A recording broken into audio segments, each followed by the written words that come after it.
वंदे मातरम दोस्तों। मैंने पूर्व में आपसे बात की क्या कि जो 10th बच्चे करेंगे वो इन 11th में और 12th में या ग्रेजुएशन में जाके क्या क्या सब्जेक्ट लेंगे। 10th के बाद हमने कॉमर्स पे भी बात की, हमने साइंस पर भी बात की, हमने आर्ट पे भी बात की। अब इन सब विषयों से हटके आपकी सबसे महत्वपूर्ण कड़ी में बात करेंगे जो शायद आपको पूरे जीवन काम आएगी, पूरे जीवन को बदल के रख देगी। बल्कि क्योंकि अगर आपको अब जो सब बच्चे 10th के बाद 12th करके निकलेंगे वो लगभग 17 या 18 साल के बच्चे निकलेंगे।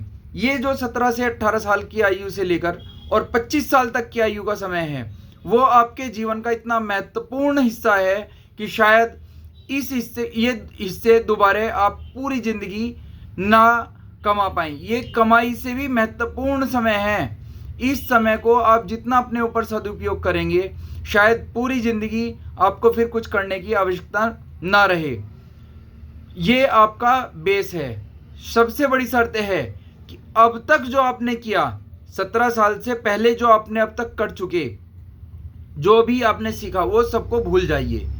यहाँ से समझिए कि हमने नया जन्म लिया है, क्योंकि यहाँ से अब आपको अपनी पहचान बनानी शुरू करनी होगी। अब तक आप अपने पिता की, अपनी माता की, अपने बड़े भाई की या किसी की छाया में रहकर शायद पले हैं। अब यहाँ से आपको अपनी पहचान स्वयं करनी होगी। उसके लिए सबसे महत्वपूर्ण कार्य है कि आप 3 चीज़ों पर कार्य करेंगे।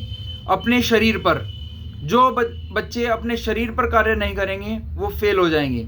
अपने दिमाग पर, जो बच्चे अपने इन 25 साल की आयु तक पे जो दिमाग पर काम नहीं करेगा शायद वो बहुत पिछड़ जाएगा। और अपनी स्किल पर, स्किल कैसी कि आपको किसी भी परिस्थिति में, भारत ने या पूरे विश्व ने देखिए कोरोना जैसी महामारी को सामना किया, उससे पहले भी हमने सामना किया है।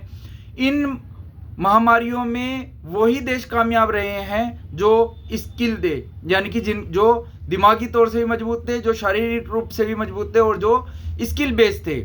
अब ऐसे ही हम देख रहे हैं पूरे विश्व एक बहुत बड़े संकट की तरफ गिर रहा है। इसमें भी वही देश कामयाब होंगे जो इन तीनों में कामयाब या मजबूत रहेंगे। अपने शरीर पर, अपने दिमाग पर और अपनी स्किल्स पर आपको सबसे महत्वपूर्ण और सबसे ज़्यादा कार्य इन सालों में करना है।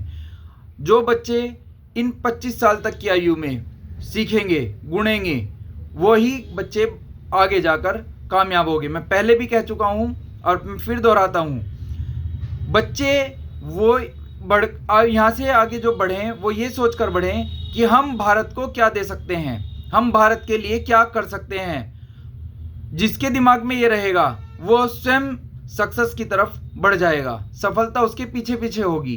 पर जो ये सोचेगा कि मुझे स्वयं के लिए क्या करना है, आप किसी भी क्षेत्र में जाएंगे सबसे पहले अगर अपने देश को आगे रखेंगे तो हो सकता है कि आप ऐसे मुकाम पर पहुंच जाओ जहां देश आप पर गौरवान्वित हो और आप गौरवशाली व्यक्तित्व का निर्माण करके एक लौह पुरुष टाइप बन जाएं। उससे भी महत्वपूर्ण, अब इन तीनों पर जो काम करेगा, उसके अलावा जो बच्चे 17 साल से पहले जो सीख चुके उसे छोड़कर यहाँ से आपको उठने का, बैठने का, चलने का, बोलने का सारे सलीकों पर कार्य करना होगा। यहाँ तक कि आप क्या खा रहे हैं इस पर भी स्वयं को कार्य करना होगा। इसी से ही आपकी पहचान बनेगी। आप अपने अंदर कितने गुण समाहित कर सकते हैं, ये समय है। आप एब्जॉर्वेशन कर सकते हैं, आप ऑब्जर्व कर सकते हैं, आप अपने लिए, अपने देश के लिए अपने अंदर कितने गुण समाहित कर सकते हैं। वो आध्यात्मिक क्षेत्र में हो, वो व्यापारिक क्षेत्र में हो, वो नौकरी के क्षेत्र में हो, वो किसी भी क्षेत्र में हो। इन सभी बच्चों से मैं एक बात कहूँगा कि वो अगर यहाँ से सीखना चाहते हैं तो अब भारत की फौजियों को विशेषकर उनकी लाइफ स्टाइल को अनुग्रहित करें कि उनका लाइफ स्टाइल क्या है। आपको अपने जीवन में, अपनी दिनचर्या में अनुशासन लाना होगा और वो सबसे बड़ा अनुशासन आप ला सकते हैं अपने घर से, क्योंकि जो आप जिस घर में आप रहते हैं वो आपकी जीवन के लिए प्रयोगशाला है। सभी बच्चों के लिए जो जिस घर में आप रह रहे हैं वो आपकी प्रयोगशाला है। वहीं आप सीखेंगे क्या कि आपको अगर अपने घर में एंट्री करने के बाद अपने कमरे में जाना है, अपने बिस्तर पर जाना है, अपनी कुर्सी पर जाना है, अपने स्टडी टेबल पर जाना है, या अपने घर में ही किसी भी हिस्से में जाना है, तो आप चप्पल के निकालने के ढंग से लेकर और रात को सोने तक सभी दिनचर्या में अपना अनुशासन लाना होगा। आपको कैसे बोलना है, अपने शब्दों में कितने कंट्रोल है आपके पास, अपने शब्दों पर कितना ध्यान है, उन पर पकड़ कितनी है, अपने व्यवहार में कितनी पकड़ है, अपने गुणों पर कितनी पकड़ है आपकी, आपका चलने का स्टाइल क्या है, आपका रहने का क्या स्टाइल है, आप किस तरीके से कपड़े पहनते हैं, आप सामने वाले को किस तरीके से प्रेजेंट करते हैं। बहुत से व्यक्ति हमने देखे हैं जो चीज़ें ये नहीं सीखते, वो क्या करते हैं कि ना छोटे में छोटे और ना बड़े में बड़े महसूस हो सकते हैं। एक आयु के साथ आप धीरे धीरे गंभीरता को अगर नहीं प्राप्त कर रहे, या जिस क्षेत्र में भी जाकर आप हल्के ही पड़े जा रहे हैं, तो शायद आप फेल हो जाएंगे। आप कितना भी धन कमा लें, कितना भी कुछ भी कमा लें, वो सब व्यर्थ है अगर आप गंभीर नहीं होंगे।